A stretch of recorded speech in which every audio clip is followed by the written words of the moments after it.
क्या गर्भ में ही तय हो जाता है मनुष्य का भाग्य? जाने जन्म से जुड़े ये रहस्य। जन्म के बाद मनुष्य के साथ जीवन में कई अच्छी और बुरी घटनाएं होती हैं। आचार्य चाणक्य ने अपने नीति शास्त्रों में जीवन के संकटों से उबरने के लिए सैकड़ों नीतियों का वर्णन किया है। संसार में जीवन लेने वाले हर जीव की मृत्यु निश्चित है। मृत्यु के बाद मनुष्य के कर्म तय करते हैं कि उसको स्वर्ग की प्राप्ति होगी या फिर नरक भोगना होगा। जन्म के बाद मनुष्य के साथ जीवन में कई अच्छी और बुरी घटनाएं होती हैं। अच्छी घटनाओं के लिए मनुष्य अपनी किस्मत की सराहना करता है, तो बुरी घटनाओं के लिए वह अपने भाग्य को कोसता है। अब ऐसे में सवाल मन में आता है कि भाग्य का लेखा जोखा मनुष्य के जन्म के पहले से ही तय होता है या उसके जन्म के बाद निर्धारित होता है। तो चलिए जानते हैं मनुष्य के भाग्य से जुड़ी ये प्रमुख बातें। कब निर्धारित होता है मनुष्य का भाग्य? पंडित इंद्रमणि घनश्याल बताते हैं कि आचार्य चाणक्य ने अपने नीति शास्त्रों में जीवन के संकटों से उबरने के लिए सैकड़ों नीतियों का वर्णन किया है। आचार्य चाणक्य ने बताया है कि किसी भी मनुष्य के भाग्य की 5 चीजें मां के गर्भ में ही तय हो जाती है, जिसे कोई भी बदल नहीं सकता। आचार्य चाणक्य ने इसे एक श्लोक के द्वारा समझाया है। अयु कर्म च विद्या च वित्तम निधनमेव च पंचैतानि विलिख्यन्ते गर्भस्थस्यैव देहिनः। आचार्य चाणक्य कहते हैं, किसी भी जीव की आयु, कर्म, धन संपत्ति, विद्या और मौत, ये 5 चीजें उसके भाग्य में उसी समय लिखती जाती हैं जब वो अपनी मां के गर्भ में होता है। इन चीजों में जीवन भर कोई बदलाव नहीं आता।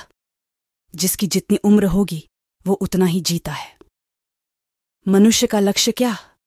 आचार्य चाणक्य बताते हैं कि मनुष्य को अपने जीवन में धर्म के मार्ग पर चलकर ज्ञान और धन कमाना चाहिए, जिससे समाज में उस व्यक्ति की प्रतिष्ठा बनी रहे।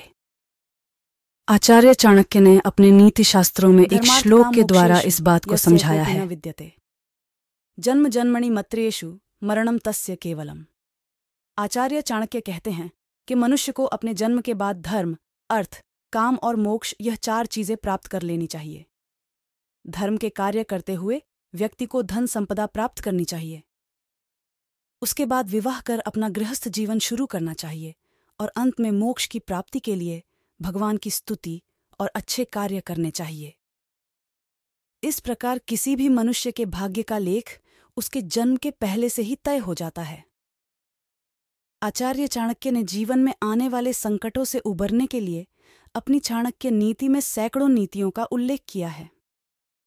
इसमें वो बताते हैं कि किस प्रकार व्यक्ति के जीवन की 5 चीजें उसके जन्म लेने से पहले ही निर्धारित कर दी जाती हैं।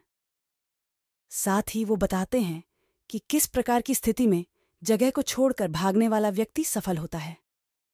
यही नहीं, आचार्य बताते हैं कि जो व्यक्ति 4 चीजों को अपने जीवन में प्राप्त नहीं करता, उसका जन्म लेना व्यर्थ है। आइए जानते हैं चाणक्य के इन नीतियों के बारे में। आयुः कर्म च विद्या च वित्तम निधनमेव च पंचैतानि विलिख्यन्ते गर्भस्थस्यैव देहिनः। इस श्लोक में आचार्य चाणक्य कहते हैं कि आयु, कर्म, धन संपत्ति, विद्या और मौत, ये 5 चीजें मनुष्य के भाग्य में उसी समय लिख दी जाती हैं जब वो गर्भ में होता है। बाद में इनमें किसी प्रकार का कोई बदलाव नहीं होता। जिसकी जितनी उम्र होती है उससे पहले उसे कोई नहीं मार सकता। जीवन में मिलने वाले धन और विद्या भी पहले से ही निर्धारित होती है।